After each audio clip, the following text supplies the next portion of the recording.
Hello friends, welcome to my YouTube channel. इस वीडियो में हम देखेंगे क्लास 10 इंग्लिश की बुक का chapter number 1 a letter to God. इसके ऑथर है G.L. फ्यूंटेज। चैप्टर स्टार्ट करने से पहले इसे रीड करते हैं। दे से फेथ कैन मूव माउंटेन्स। वे कहते हैं कि फेथ मतलब विश्वास पहाड़ों को भी हिला सकता है। But what should be put our faith in. लेकिन हमें अपना विश्वास किस पर रखना चाहिए। This is the question the story delicately possess. तो ये स्टोरी नाजुक रूप से इस क्वेश्चन को उठाती है कि हमें अपना विश्वास किस पर रखना चाहिए। अब देखते हैं स्टोरी में क्या है। Lencho is a farmer who writes a letter to God when his crops are due asking for 100 pesos। अब पेसोस क्या होते हैं? लैटिन अमेरिकन कंट्रीज में रुपए पैसों को पेसोस बोला जाता है। अब लेंचो एक फार्मर है, किसान है, जो 100 पेसोस मांगते हुए भगवान को पत्र लिखता है जब उसकी फसल बर्बाद हो जाती है।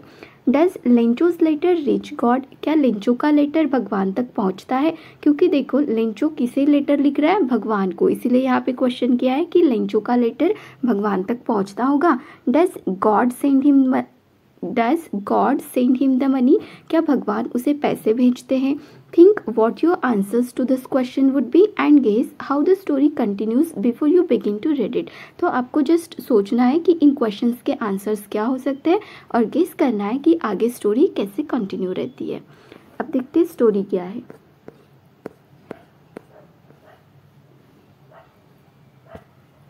The house, the only one in the entire valley, sat on the crest of a low hill। मतलब वैली क्या होता है? घाटी। घाटी पर एक अकेला घर था। ठीक है, पूरे घाटी में अकेला घर था। और कहाँ? हिल की क्रेस्ट मतलब चोटी। ठीक है, चोटी पर मतलब बहुत ऊंचाई पर एक अकेला घर था घाटी में। From this height one could see the river and the field of ripe corn dotted with the flowers that always promised a good harvest। अब देखो, घर इतनी ऊंचाई पर था तो इतनी ऊंचाई से व्यक्ति नदी और पके हुए अनाज के खेत भी देख सकता था जो हमेशा अच्छी फसल की आशा रखते थे। The only thing the earth needed was a downpour और एटलीस्ट शावर। और धरती को अगर जरूरत थी तो सिर्फ बारिश की। ठीक है। Through out the morning Lencho, who knew his field intimately, had done nothing else but see the sky towards the northeast। Lencho जो अपने खेत को अच्छे से जानता था, उसने नॉर्थ ईस्ट आसमान की तरफ देखने के सिवाय और कुछ नहीं किया था। ठीक है। अब देखो, now we are really going to get some water women. अब यहाँ पे लेंचो अपनी वुमेन को बोल रहा है कि अब मुझे लग रहा है कि हमें थोड़ा बहुत वाटर मिलेगा, मतलब बारिश होगी। The women who was preparing supper replied yes God willing. Women जो खाना बना रही होती है, सपर का मतलब यहाँ पे खाना बनाना, जो खाना बना रही होती है वो बोलती है कि हाँ, अगर भगवान ने चाहा तो ज़रूर होगी।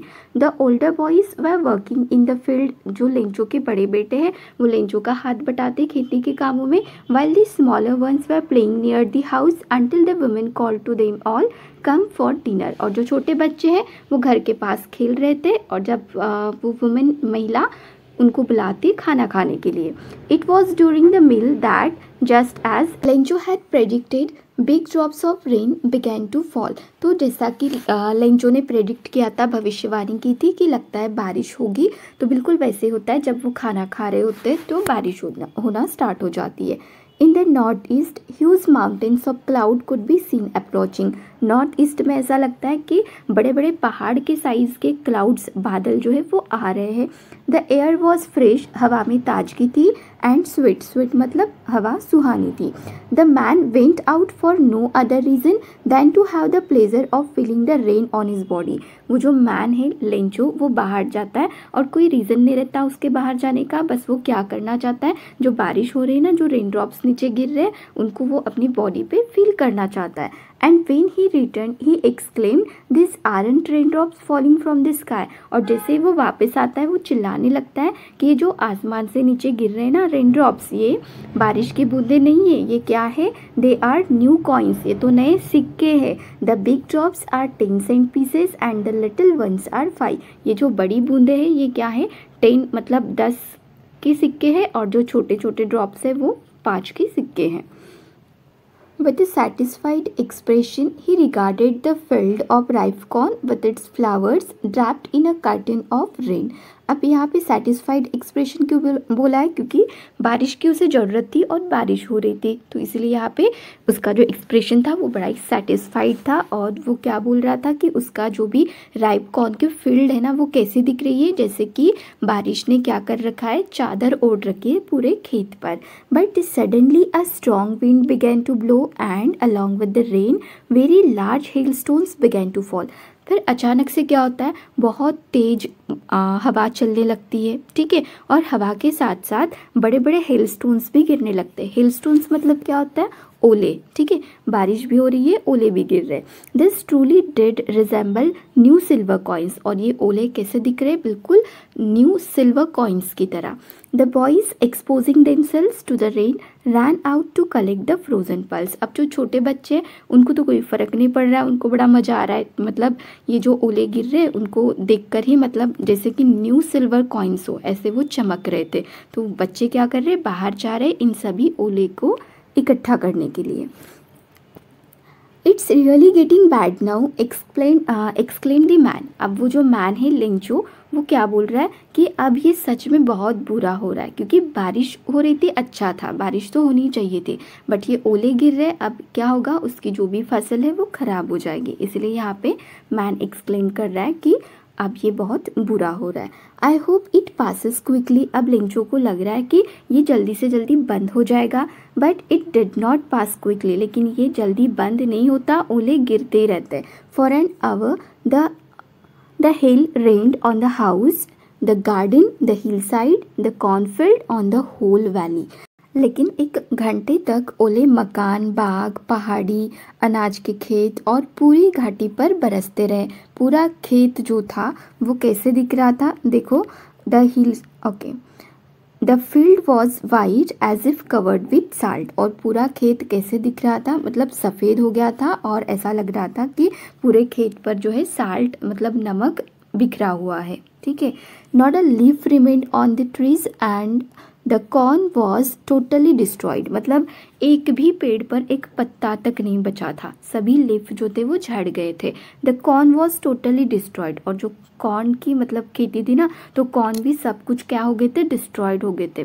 The flowers were gone from the plants, plants के जो फ्लावर्स थे वो भी गिरकर टूट गए थे। Lencho soul was filled with sadness. Lencho की जो सोल थी, आत्मा थी, वो मतलब दुख से भर गई थी। When the storm had passed, he stood in the middle of the field and said to his son, a plague of locusts would have left more than this. The hail has left nothing. मतलब तूफान जब बंद हो गया, ठीक है, रुक गया, तो लेंचो अपने खेतों के बीच में ऐसे खड़ा हो गया, ठीक है, और अपने बेटों से कहने लगा, अ प्लेग ऑफ लोकस्ट। लोकस्ट क्या होते ना, इंसेक्ट जो ग्रुप में आते हैं और क्रॉप्स को डिस्ट्रॉय करके चले जाते। तो अभी लेंचो यहाँ पे बोल रहा है अपने बेटों को कि अगर लोकस्ट भी लग जाते, मतलब टिड्डे बोलते इन्हें, ठीक है, टिड्डे भी अगर लग जाते तो वो फील्ड को, फसल को थोड़ा बहुत तो भी छोड़ देते, बट इन हेल्स ने क्या किया है, कुछ भी नहीं छोड़ा। This year we will have no corn. इस साल हमें मतलब मक्के की फसल नहीं मिलेगी। That night was a sorrowful one. ये जो रात थी बहुत ही दुख भरी रात थी। All our work for nothing. जो भी हमने साल भर मेहनत करी वो कैसे गई, फालतू में गई। ऐसा सब कुछ कौन बोल रहा है, लेंचो बोल रहा है। There is no one who can help us. और ऐसा कोई नहीं है जो हमें मदद करेगा। We will all go hungry this year. हम सबको इस साल भूखा ही रहना पड़ेगा, ऐसा अभी लेंचो को लग रहा है, क्योंकि उसकी फसल जो है वो पूरे तरीके से ख़राब हो गई है, डिस्ट्रॉय हो गई है। अब इसके आगे का पार्ट जो है हम नेक्स्ट वीडियो में करेंगे। अगर वीडियो हेल्पफुल लगी हो तो वीडियो को लाइक, शेयर और चैनल को सब्सक्राइब ज़रूर करना। Thank you.